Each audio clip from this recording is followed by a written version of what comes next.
Hello there, and welcome to part 2 of my look back at DreamWorks Animation, the Disney and Pixar competitor founded by Jeffrey Katzenberg. Where we left off, the studio had decided to stop making hand-drawn animated epics and instead concentrate on CGI comedies. So, from there, let's move on to their first release of 2006, Over the Hedge. Based on a popular series of comic strips by Michael Fry and T. Lewis, this was a funny and satirical comedy that pokes fun at the American suburbia and the obsession with food coming in all shapes and sizes. Each of the actors, including Bruce Willis, Steve Carell, Gary Shandling, Wanda Sykes, and even William Shatner, fit their characters perfectly and allowed us to endear ourselves to these animals without being distracted by their recognizable voices.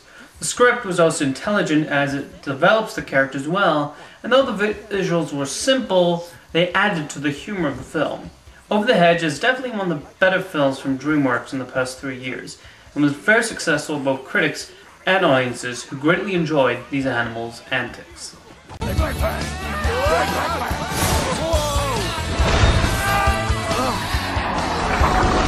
Oh boy. Wow! Over the Hedge.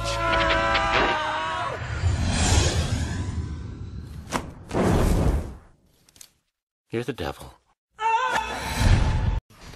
Later that year, DreamWorks released their final collaboration with British claymation studio Aardman Productions, with the computer-animated Flushed Away. Though it kept the look of Wallace and Gromit and Chicken Run, it just looked much too slick-looking compared to the homemade quality of Aardman's productions, which added to their charm. Nonetheless, the script had its fair share of funny lines, and Hugh Jackman and Kate Winslet worked very well together. The pop culture jokes and crude gags were more in the DreamWorks vein, lacking the subtlety of Nick Park's films. The plot was also a tad thin, but nonetheless it amounted to a fun little adventure. Unfortunately, it was a failure at the box office, thus officially ending the Aardman partnership. Hopefully the new collaboration with Sony Pictures Animation should yield some more excellent results for them, with more creative freedom, as they definitely deserve to be in the same league as Pixar, Disney, and Studio Ghibli.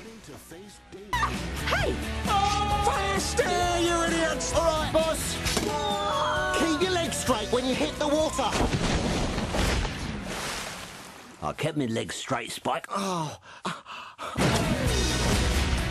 Flushed Away. I think I could learn to like this place. The following year, DreamWorks released Shrek the Third, Part 3 in their popular Shrek franchise, and while it was still a massive box office success, it didn't come close to the enjoyment of the previous two films. Everything about the film screamed that the filmmakers weren't even trying. Though the animation was still very strong, the story was tired, the jokes were typical, the voice actors sounded bored with the material, and it lacked all of the life, heart, and humor of the previous two. Shrek just wasn't the ogre we knew anymore. He had simply turned into a giant teddy bear. Outside the scene-stealing gingerbread man, this sequel lacked all the freshness of the previous entries and felt like nothing more than a cash grab. Yet its massive success has meant that more Shrek is on the way. It's a whole new chapter of the greatest fairy tale never told. I think that went pretty well. DreamWorks Shrek the Third. DreamWorks will later rebound from the mess that was Shrek the Third with the funny and intelligent satire B-Movie. From the mind of comedian Jerry Seinfeld, this comedy took his New York comic sensibilities and turned it into a humorous take on American legal system when a bee decides to sue the human race for profiting off of honey. Unlike Woody Allen with Ants, Seinfeld had a hand in writing the screenplay, and it shows, as the film features his usual charm and wit, and is able to succeed without going through the off-color adult humor route that seemed to plague modern animated productions. Along with being a rather winning social commentary on the legal system and how suing shouldn't necessarily be the answer to everything, there are also some funny jokes on interracial marriage and airport regulations. Insect biologists will probably cry foul regarding the film's inaccuracies, like how it shows both male and female bees making honey, as well as forgetting the fact that only female mosquitoes suck blood. However, the film is so entertaining and so funny that these can be overlooked. B-Movie was a major hit and showed that DreamWorks Productions didn't have to resort to tired gags and storylines to make something really great. Jerry Seinfeld, Renee Zellweger. TiVo. You can just freeze live TV? That's insane. What, you don't have anything like that? We have HIVO, but it's a disease. It's a horrible, horrible disease. DreamWorks B-Movie. Ow! What was that? Maybe this time. This time. This time. This time. This time. This time. And this continued on with their summer success, Kung Fu Panda. What was originally conceived as a parody, directors Mark Osborne and John Stevenson weren't particularly fond of the idea and instead made it into a serious kung fu story that revolved around a panda humorously trying to become a martial artist. The action sequences are well choreographed, and the script doesn't rely on outdated pop culture references, instead relying on simply telling a great story. Jack Black and Dustin Hoffman brought a lot of life to their characters, and the animation was also beautiful to watch. This definitely didn't fall into the usual trappings of DreamWorks' other productions, though they again relied on hiring celebrities for the supporting roles when veteran voice actors would have brought more energy to the parts. Nonetheless, Kung Fu Panda was another deserved hit for the studio, though the greenlighting of a sequel and a television series has already made me worried that they will milk this forever.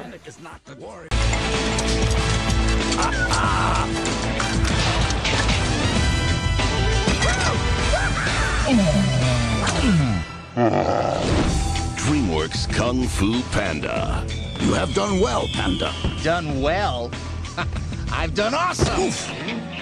Yes, you have done awesome. Earlier this year, DreamWorks released that first 3D animated film with Monsters vs. Aliens. A film that reverted back to the old formulas and instead concentrating on things flying out of the screen rather than fleshing out the characters. The filmmakers just simply forgot a key essential: a story. The film just felt like a fun excuse to show off some impressive visuals, but without a concrete story, it's hard to care for the main characters or their quest to save the world. Susan is pretty much underdeveloped, and I didn't feel much emotion for her character. Most of the praise I would give to the film are for the action scenes and the voice work from Seth Rogen and Stephen Colbert, the latter of whom was perfectly cast as the President of the United States. Overall, this was a disappointment, and in a strong year for animation, this was definitely the black sheep of the bunch. Help me! Sorry, I was just staring at this bird over there. DreamWorks Monsters vs. Aliens. Hi. You can call me Bob. Did I come on too strong? I'm a little rusty. Oh, I feel so stupid. I think that Jell-O gave me a fake phone number. So, what does DreamWorks have planned for the future? Well, early next year we'll see the release of How to Train a Dragon, a fantasy epic which actually looks quite promising. If only for the fact that it's directed by Dean LeBloy and Chris Sanders, the same team who brought us the excellent Disney animated film Lilo and Stitch. In the summer, DreamWorks will release the fourth and possibly final entry in the Shrek series with Shrek Forever After, which will involve the Green Ogre making a deal with Rumpelstiltskin to see what his life will be like if he was still a real ogre, and then sees how horrible the world would be. That's right, they've run out of ideas to the point where they're actually ripping off It's a Wonderful Life. Thank goodness it's the final film, because I don't know how much more Shrek I can take. Though knowing DreamWorks, they will find some way to continue the series, which they are doing with a starring vehicle for Puss in Boots. Finally next year, we'll cap off with Megamind, a superhero action film told from the point of view of the villain. Originally, I was curious about this due to Robert Downey Jr.'s participation, but with Will Ferrell now playing the title character, I pretty much lost interest. So, that's a history of DreamWorks Animation, a studio that, despite making some very good films, they do have some animated features that don't quite work. Essentially, if they concentrate on telling great stories rather than milking a film past its prime, they could actually become as great a studio as Disney or Pixar. Efforts like The Prince of Egypt, B-Movie, and the first two Shreks do showcase that they have some very talented people up there. See you next time.